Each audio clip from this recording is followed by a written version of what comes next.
Trois escales de l'information dans cette matinale. Le premier, c'est maintenant. Bonjour, bienvenue. Il s'agissait de récolter 9 000 milliards de francs CFA au départ, mais au final, ce sont plus de 15 000 milliards qui ont été récoltés ou alors mobilisés. C'est ce qui ressort de la table ronde érigée pour obtenir des ressources nécessaires pour le financement du Plan national de développement PND 2021-2025. Le groupe consultatif s'est réuni hier à Abidjan. Lanciné Bakayoko. Autour de la table ronde, pas moins de 20 bailleurs de fonds prêts à accompagner le financement du PND 2021-2025. Des multilatéraux, mais aussi des bilatéraux. À l'heure des décomptes, 15 706 milliards de francs CFA ont été annoncés. Des intentions certes, mais qui dénotent de la confiance que les partenaires placent dans la gouvernance de la Côte d'Ivoire. En premier, la Banque mondiale.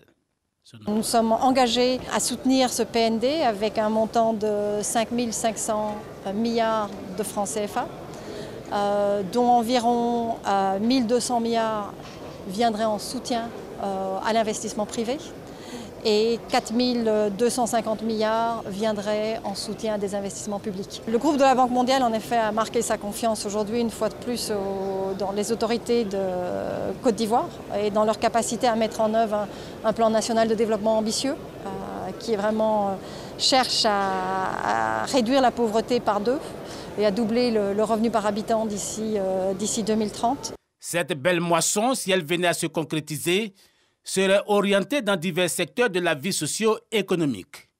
Les bailleurs de fonds ont particulièrement été séduits par les projets liés à la construction et au logement.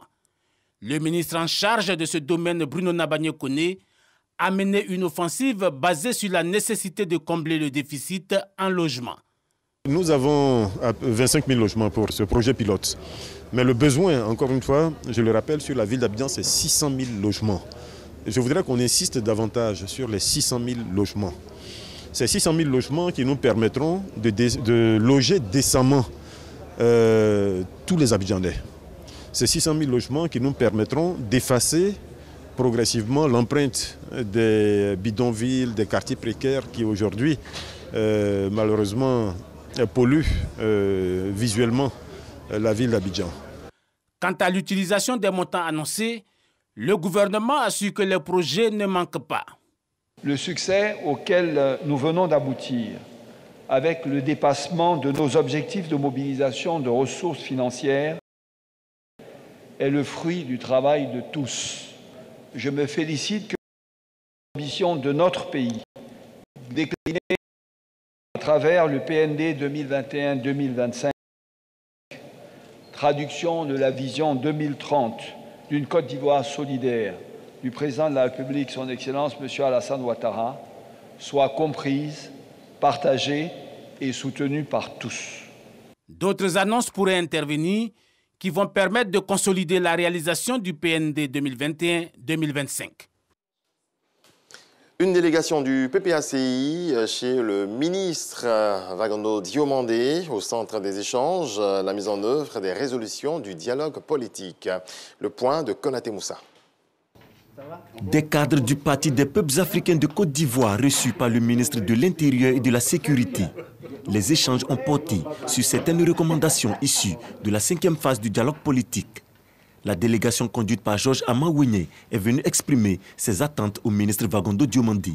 S'il est vrai que certaines résolutions, telles que la délivrance du passeport de Charles Blé Godé a été effective et que de plus en plus est évoquée la rencontre des trois grands, notamment le président en exercice, le président Ouattara et ses prédécesseurs, le président Bédié et Laurent Gbagbo, force est de reconnaître que certains éléments n'ont pas encore été actés, notamment la mise en place du comité de suivi des recommandations de ce dialogue et surtout la réforme de la CEI avec en point de mire l'entrée de nouvelles forces politiques telles que le PPACI au sein de la commission centrale.